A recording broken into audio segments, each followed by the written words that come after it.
কিভাবে ধৈর্য বাড়ানো যায়? মেডিটেশন বা ধ্যান ধৈর্য বাড়ানোর একটি অন্যান্য কার্যকরী উপায়। যে কোনো মানসিক চাপ থেকে মুক্তি লাভের উপায় হল মেডিটেশন। কোনো কিছু নিয়ে হতাশ হয়ে পড়লে এমন কিছু ভাবুন যার জন্য আপনি কৃতজ্ঞ। এটি আপনাকে শান্ত থাকতে সাহায্য করবে।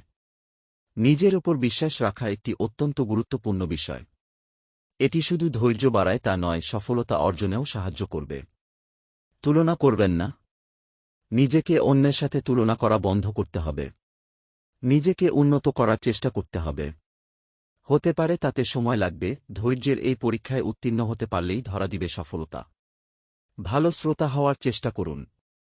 অন্যের কথা শোনার চেষ্টা করুন। ধৈর্য বৃদ্ধি করার আরেকটি সহজ উপায় হল ভালো শ্রোতা হওয়া।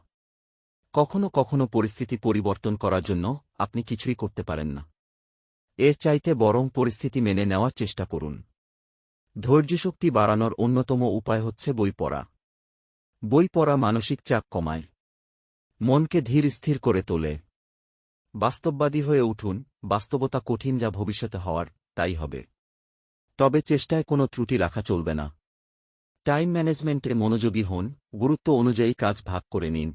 কোনো কাজ অযথা ফেলে রাখবেন না। সময়কে সঠিকভাবে ব্যবহার করুন।